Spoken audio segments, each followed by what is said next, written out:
A'radha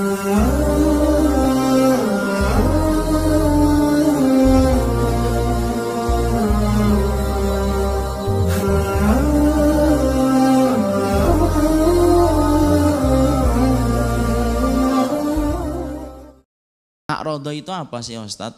A'radha itu ayo kita terjemahkan.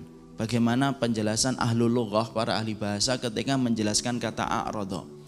A'radha itu contohnya, saya misalkan kemudian datang ke rumahnya salah satu di antara jamaah. Ya, saya datang nih ke rumahnya, misalkan ke Mas Dwi, datang ke rumahnya beliau.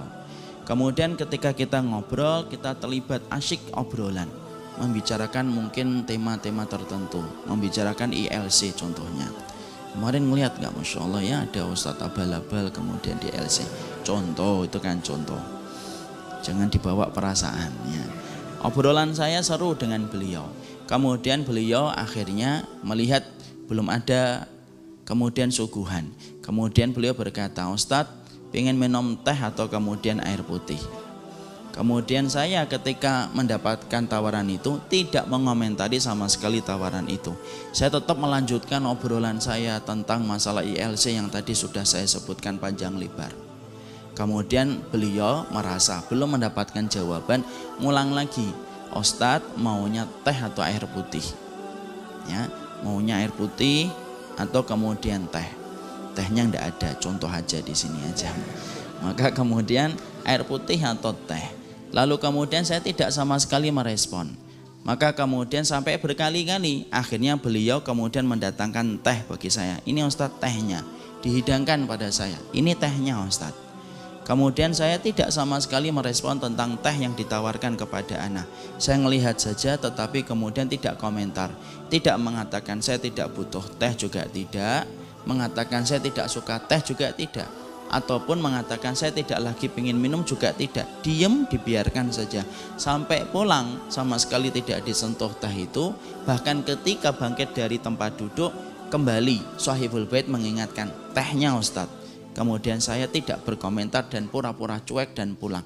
Itu namanya a'radha. Apa kalau bahasa orang Bandung? Cuek lah. Itu namanya a'radha. Bedakan antara a'radha dengan kafarah, akhi. Kalau kafarah adalah orang yang mereka mengingkari, itu kafarah. Ayo kita belajar yuk tentang ayat-ayat Al-Quran. Enggak. Kenapa? Kan saya tidak beriman kepada Al-Quran. Itu kafarah, kufrun, kafir.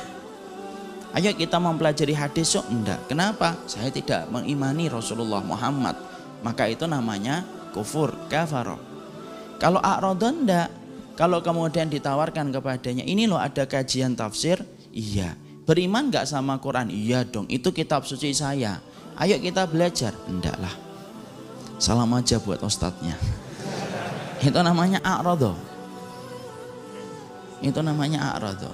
Ini loh ada hadis, ada kajian hadis, yuk kita belajar yuk. Enggak lah. Ini hadis, beriman enggak? Oh beriman, itu hadis itu diucapkan oleh Rasulku. Ayo kita mempelajari. Enggak lah, belum dapat hidayah ya. Maka itu namanya a'radha. Jadi akhirnya kemudian maaf kata ikhwan, dari Senin sampai Jumat dia kerja, Sabtu dan Ahad ngurusin hobi. Senin sampai Jumat kemudian dia kerja, Sabtu dan Ahad ngurusin hobi. Senin sampai Jumat kemudian kerja, Sabtu dan Ahad ngurusin hobi. Tidak pernah melonggarkan waktunya sama sekali untuk belajar, apapun alasannya. Mungkin alasannya kurang profit, kurang prestisius, kemudian kurang favorit, ataupun kemudian dia punya alasan daripada nanti saya tahu amalnya lebih berat, lebih baik saya tidak tahu. Antum ini kelihatannya pelakunya dulu. Maka kalau kemudian semacam itulah yang kemudian akhirnya kita sebutkan tadi. Orang semacam itulah yang disebut dengan a'radha.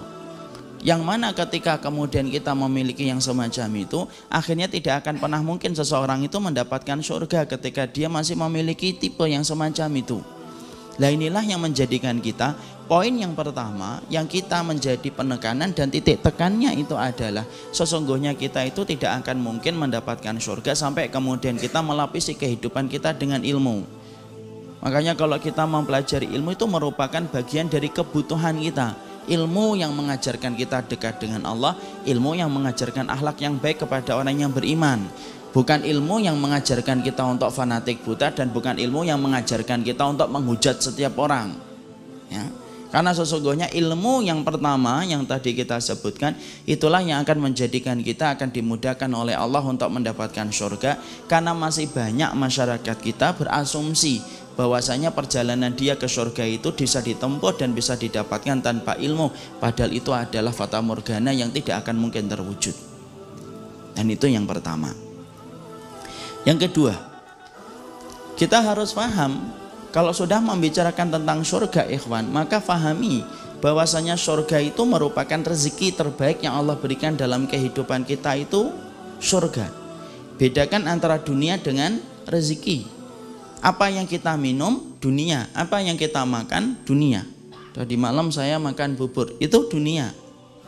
Sarung kita, kemudian baju kita, itu dunia. Papan yang kita tinggali bersama keluarga kita, itu dunia. Yang mana sifatnya itu hanyalah sementara, hilang itu kemudian harganya ketika kita sudah sakit dan ketika sakaratul maut ataupun ketika kita meninggal dunia. Itu tidak ada lagi harganya dunia-dunia yang tadi kita sebutkan. Tapi beda dengan rezeki. Rezeki itu cakupannya luas, ilmu yang bermanfaat itu rezeki. Makanya Nabi Musa itu berdoa, warzuqni fahma, berikanlah kami rezeki kefahaman. Kemudian anak yang solih, rezeki, ibadah, rezeki. Makanya kemudian diantara semua makna rezeki, mana rezeki yang terbaik itu apa? Rezeki yang terbaik itu adalah surga. Kalau kemudian Allah menakdirkan kita menjadi salah satu penghuninya surga, maka itu yang disebut dengan rezeki yang terbaik. Allah itu mencela dunia, tapi Allah tidak pernah mencela rezeki ikhwan. Orang itu sampai dimasukkan ke dalam neraka, waliyadzubillah, itu pun masih dicela dengan dunia dia ketika menyebabkan dia lupa terhadap peringatan Allah. Wa yauma yu'radul ladzina kafaru 'alan nari adhabtum thayyibatikum fi hayatikumud dunya wastamta'tum biha. Sampai orang di dalam neraka itu masih diingatkan oleh Allah dan disindir tentang masalah dunia yang menyebabkan mereka dulu sombong. Tapi Allah itu tidak pernah mencela rezeki. Dan puncak rezeki yang Allah berikan kepada orang yang beriman itu apa? Puncak rezeki yang Allah berikan kepada orang yang beriman itu adalah surga.